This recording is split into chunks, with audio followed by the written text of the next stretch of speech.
Okay, so we are going to go over a short introduction on data visualization in R.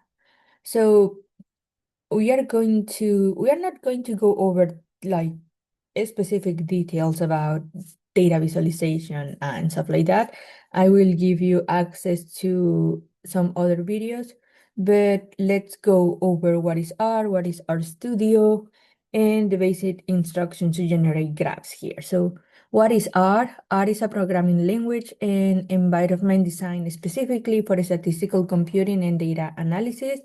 It was first developed in the early 90s, and it was developed by statisticians Ihaka and Gentleman in New Zealand.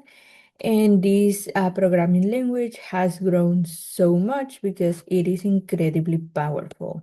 So it is specialized for data. R is built with statistics and visualizations at its core.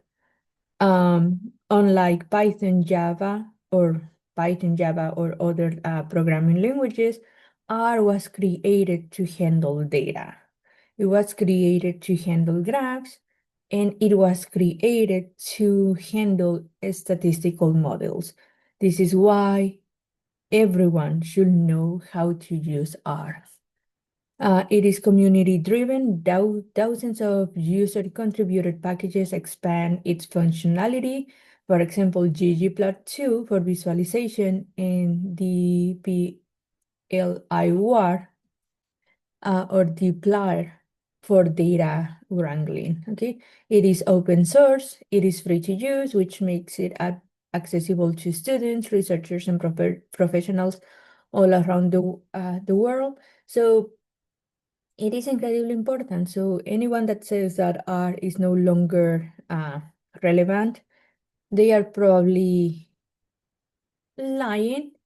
Everyone should know how to code in R.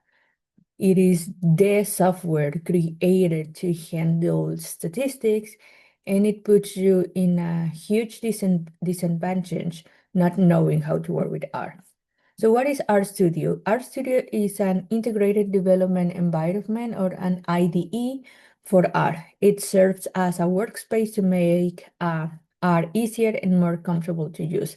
If you go and use R directly, you will be working with the console of your computer, which makes it like really boring. When you download RStudio, it looks beautiful. So it is a user-friendly interface. It provides panels for code, plots, files, and data objects.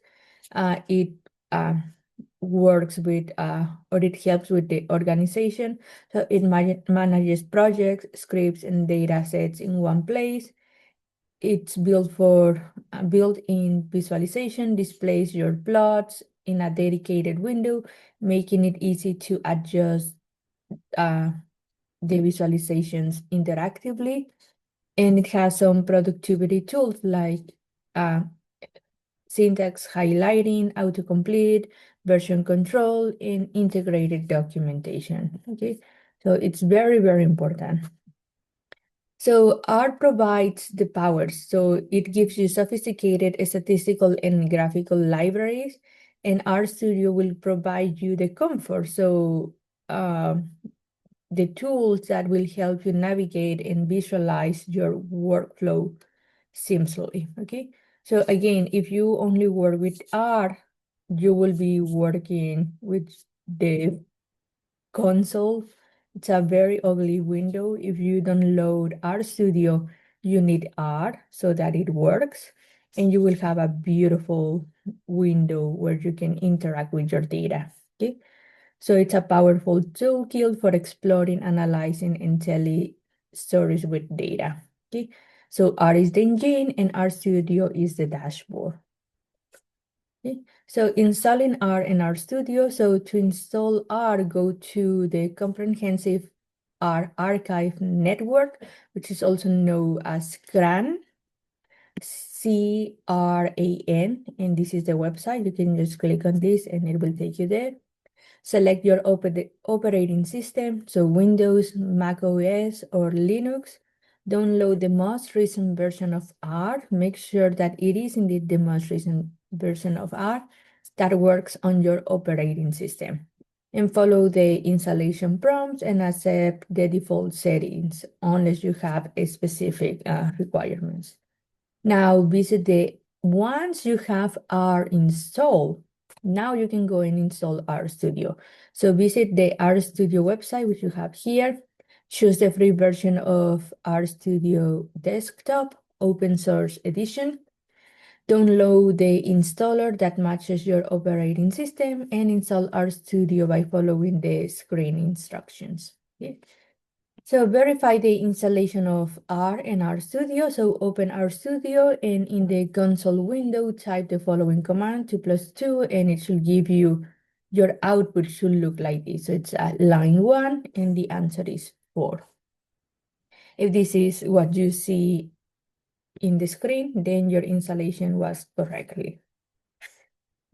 So the importance of good data visualization, why good data visualization matters. So you have taken a data visualization class if you are an Adelphi student. If you are not, let's go over this again. Well, not again, like for the first time. So data visualization is not only about making graphs that look appealing. You are communicating information clearly and efficiently if you are creating good graphs. A well-designed visualization can reveal hidden patterns in complex data sets, help us compare quantities and relationships, make statistical results accessible to wider audiences, support evidence-based decision-making, okay? So good visualization bridge the gap between raw data and human understanding, transforming numbers into stories, okay? So now, as you know, I work in social justice. How can a graph that is misleading affect the human understanding of the data? Okay. So the dangers of misleading graphs. While visualizations are powerful, they can also be misused to distort the truth, intentionally or unintentionally. We always have to give the benefit of the doubt to the people creating the graphs. But we also have to be critical thinkers and make sure that we critique whatever is showing to us.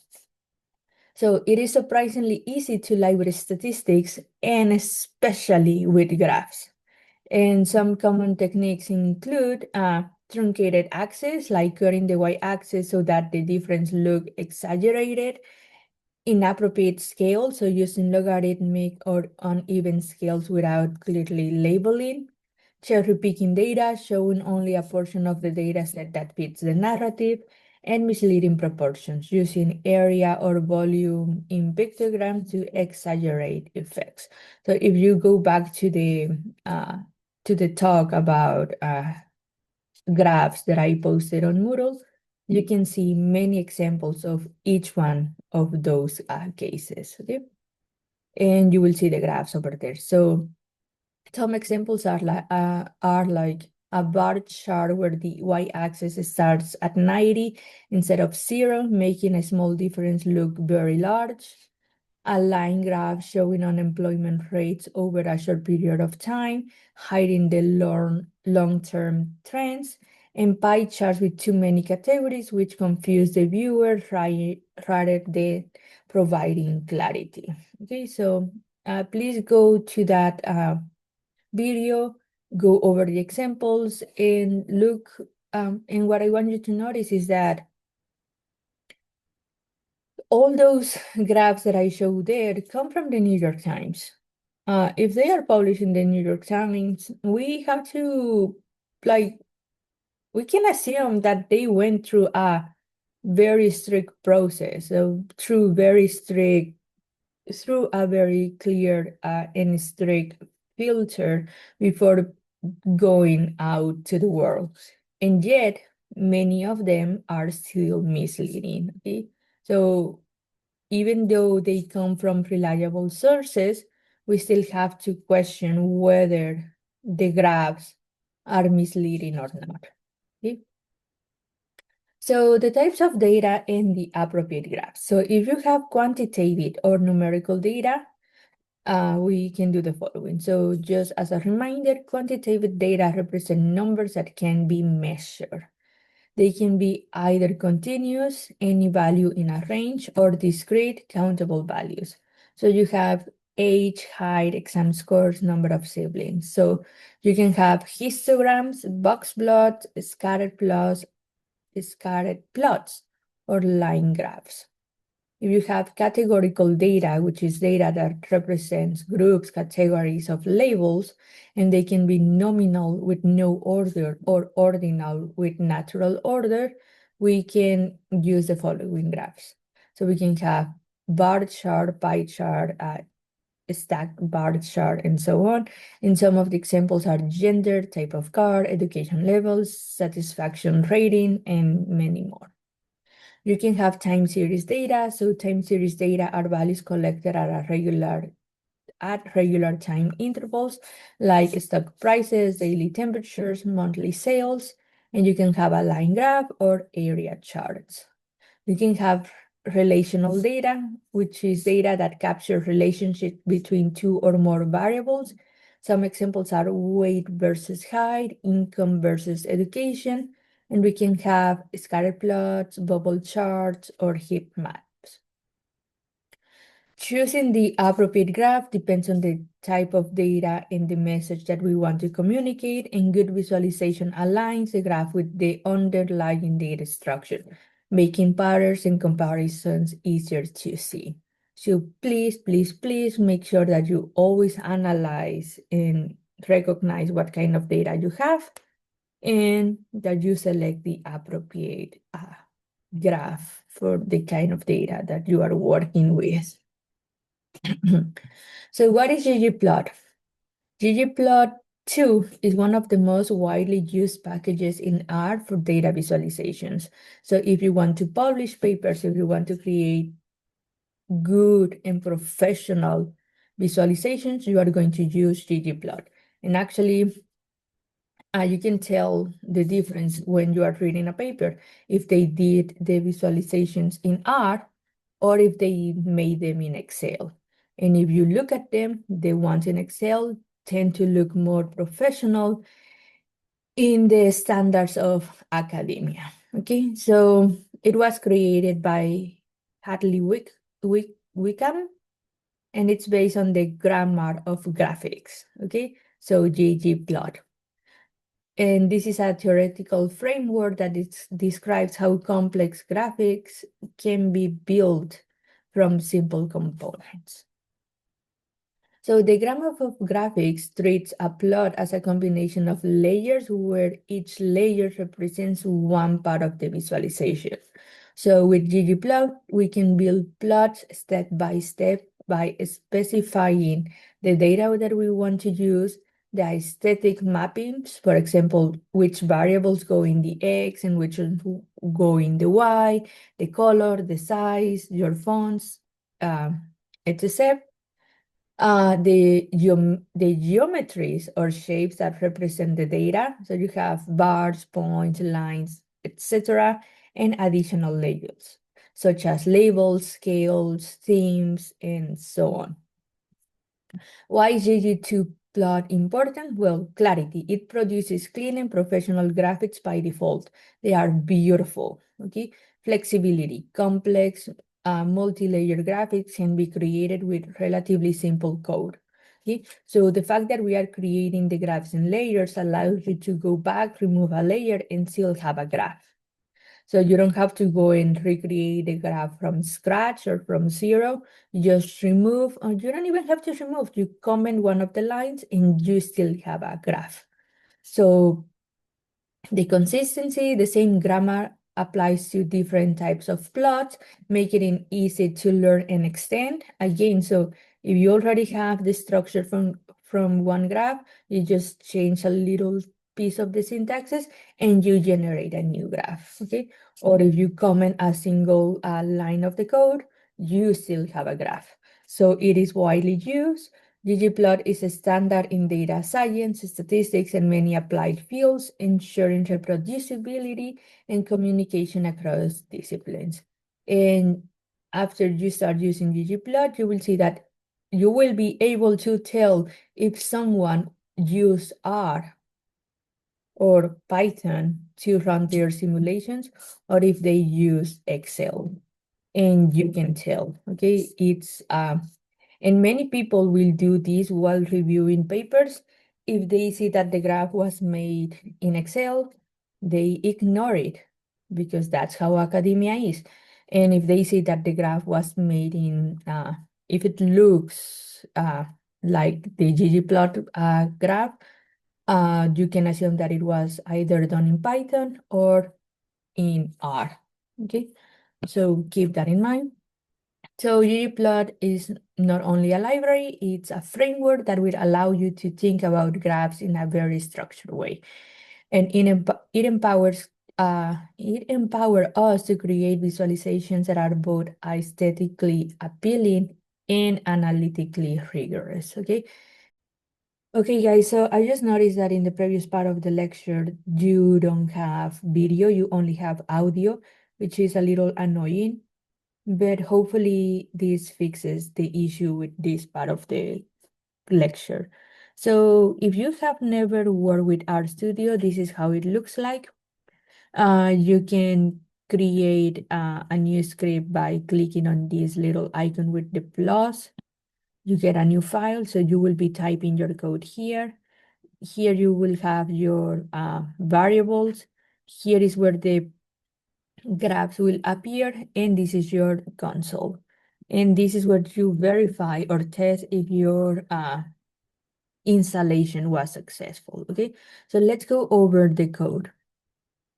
So this little line here will tell you, or will tell R to load ggplot2 package. Okay, so the library will be installed using that line, which is part of the tidyverse package in R. So if ggplot does not work, go here to packages and look for the tidyverse. Tidy. And select it. Okay, so I already have it. I already have it installed, so I don't have to install it again. It will work, it will run for me. If you don't have it, just click on this and reinstall it. Well, not reinstall it, install it for the first time. Okay, so now we run it and we see what we get. Nothing yet here. So now line number 3 is ggplot, which will tell R to create a new plot or to initialize a new plot. Data equal to mcards. Empty cards is telling ggplot to use the built-in empty cards dataset, or there you will type the name of your dataset. You have the AES, which set out the aesthetics or the map between the variables and the visual properties. X is telling that you are going to use the HP column. Y is the MPG column. And color equal to CYL. It's telling you that we are going to use the number of cylinders to color the data points. Okay, so what do we mean with that? Is that this data set in the column CYL, you have the numbers of cylinders of each type of car. So you can have 4, 6, 8.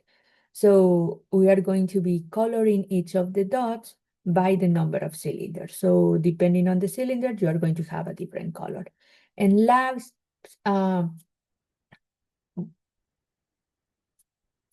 here is where you are going to be, Geom points is going to have size equals 3. It's telling you that you are going to use dots of size 3. You can add more instructions here to make your graph more complicated. Maybe you don't want dots, maybe you want triangles. You can add that there. And labs, it's just the labels. So you have the title, the X, the Y, and you are telling R that now you want to explicitly say that the colors depend on the number of cylinders. And notice that we are using those plus that are eyeing the layer. So you are telling R that you want a minimal theme. So let's run it and see what happens. So notice that indeed we have a nice title. The labels of the axes are nicer, and you have dots that are big. And the cylinders, you are explicitly telling people now that the colors or the difference in colors depend on the cylinders, okay? So if you have a dark number, a dark color, that means that you have 4 cylinders.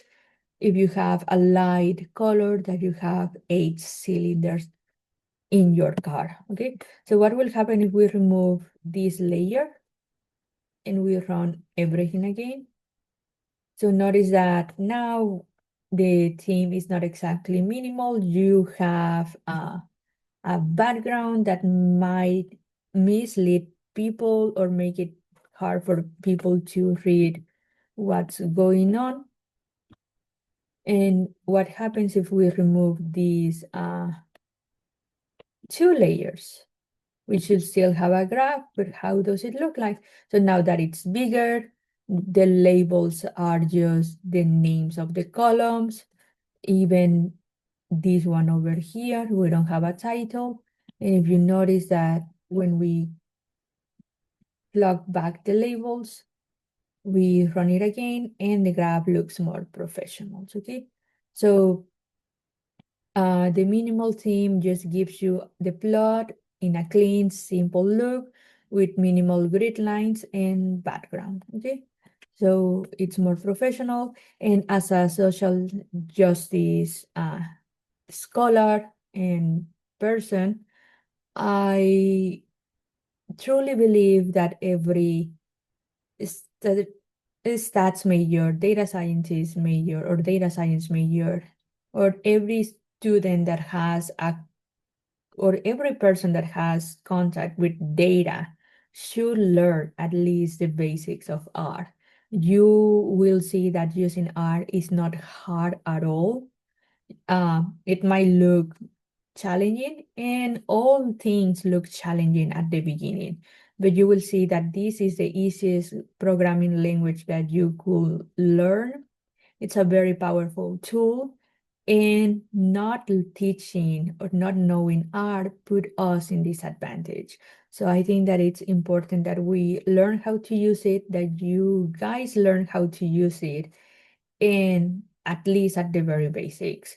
This is a programming language that is constantly changing, constantly being updated, but there's nothing wrong with going to Google and try to find instructions.